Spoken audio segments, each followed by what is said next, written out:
Chapter 23 The Fountain of Oblivion.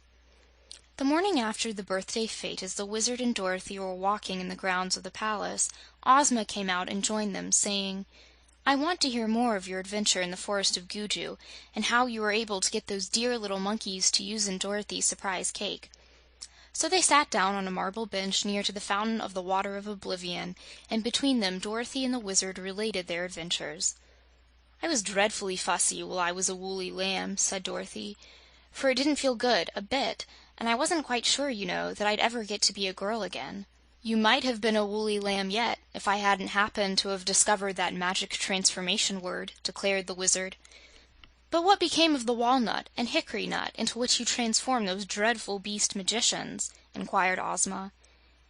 "Why, I'd almost forgotten them," was the reply, "but I believe they are still here in my pocket." Then he searched in his pockets and brought out the two nuts and showed them to her. Ozma regarded them thoughtfully. "It isn't right to leave any living creature in such helpless forms," said she. "I think, Wizard, you ought to transform them into their natural shapes again."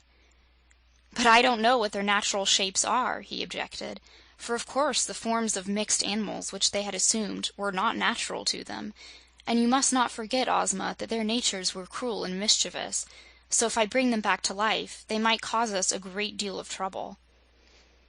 "Nevertheless," said the ruler of Oz, "we must free them from their present enchantments. When you restore them to their natural forms, we will discover who they really are, and surely we need not fear any two people, even though they prove to be magicians and our enemies." "I am not so sure of that," protested the Wizard, with a shake of his bald head. "The one bit of magic I robbed them of, which was the word of transformation, is so simple yet so powerful that neither Glinda nor I can equal it. It isn't all in the word, you know, it's the way the word is pronounced. So if the two strange magicians have other magic of the same sort, they might prove very dangerous to us if we liberated them." "I've an idea!" exclaimed Dorothy. "I'm no wizard and no fairy, but if you do as I say, we needn't fear these people at all." "What is your thought, my dear?" asked Ozma. "Well," replied the girl, "here is this Fountain of the Water of Oblivion, and that's what put the notion into my head. When the Wizard speaks that terrible word that will change 'em back to their real forms, he can make 'em dreadful thirsty, too, and we'll put a cup right here by the fountain, so it'll be handy. Then they'll drink the water and forget all the magic they ever knew, and everything else, too." "That's not a bad idea," said the Wizard, looking at Dorothy approvingly. "It's a very good idea," declared Ozma. "Run for a cup, Dorothy." So Dorothy ran to get a cup, and while she was gone, the Wizard said, "I don't know whether the real forms of these magicians are those of men or beasts. If they're beasts, they would not drink from a cup, but might attack us at once and drink afterward. So it might be safer for us to have the Cowardly Lion and the Hungry Tiger here to protect us if necessary." Ozma drew out a silver whistle which was attached to a slender gold chain and blew upon the whistle 2 shrill blasts. The sound, though not harsh, was very penetrating, and as soon as it reached the ears of the Cowardly Lion and the Hungry Tiger, the two huge beasts quickly came bounding toward them. Ozma explained to them what the Wizard was about to do, and told them to keep quiet unless danger threatened. So the two powerful guardians of the ruler of Oz crouched beside the fountain and waited. Dorothy returned and set the cup on the edge of the fountain. Then the Wizard placed the hickory nut beside the fountain and said in a solemn voice, "I want you to resume your natural form and to be very thirsty. Pyres Quixogle!" In an instant there appeared in the place of the hickory nut the form of Kiki Aru, the Hyup boy. He seemed bewildered at first, as if trying to remember what had happened to him and why he was in this strange place. But he was facing the fountain, and the bubbling water reminded him that he was thirsty. Without noticing Ozma, the Wizard, and Dorothy, who were behind him, he picked up the cup, filled it with the water of Oblivion, and drank it to the last drop. He was no longer thirsty, but he felt more bewildered than ever, for now he could remember nothing at all, not even his name or where he came from. He looked around the beautiful garden with a pleased expression, and then, turning, he beheld Ozma and the Wizard and Dorothy regarding him curiously, and the two great beasts crouching behind him. Kiki Aru did not know who they were, but he thought Ozma very lovely and Dorothy very pleasant, so he smiled at them, the same innocent, happy smile that a baby might have indulged in, and that pleased Dorothy, who seized his hand and led him to a seat beside her on the bench. "Why, I thought you were a dreadful magician!" she exclaimed, "and you're only a boy!" "What is a magician?" he asked. "And what is a boy?" "Don't you know?" inquired the girl. Kiki shook his head. Then he laughed. "I do not seem to know anything," he replied. "It's very curious," remarked the Wizard. "He wears the dress of the Munchkins, so he must have lived at one time in the Munchkin country.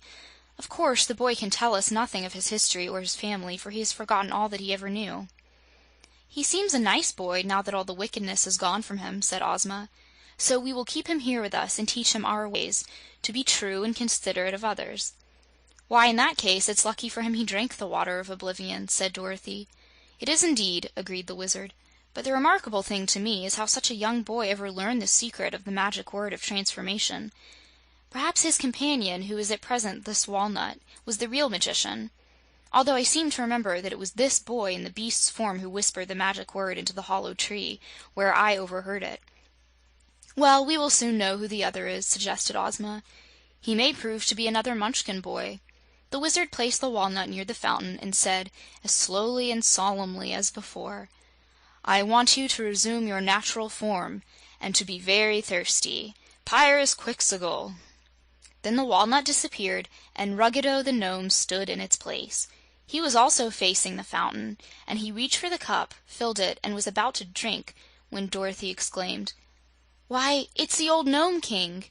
Ruggedo swung around and faced them, the cup still in his hand. "Yes," he said in an angry voice, "it's the old Nome King, and I'm going to conquer all Oz and be revenged on you for kicking me out of my throne." He looked around a moment and then continued, "There isn't an egg in sight, and I'm stronger than all you people put together.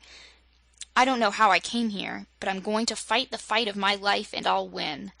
His long white hair and beard waved in the breeze, his eyes flashed hate and vengeance, and so astonished and shocked were they by the sudden appearance of this old enemy of the Oz people that they could only stare at him in silence and shrink away from his wild glare. Ruggedo laughed. He drank the water, threw the cup on the ground, and said fiercely, "And now, and his voice grew gentle. He rubbed his forehead with a puzzled air and stroked his long beard. "What was I going to say?" he asked pleadingly.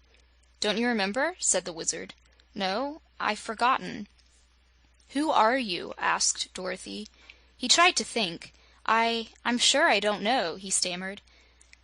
"Don't you know who we are, either?" questioned the girl. "I haven't the slightest idea," said the Nome. "Tell us who this Munchkin boy is," suggested Ozma. Ruggedo looked at the boy and shook his head. "He's a stranger to me. You are all strangers. I'm a stranger to myself," he said.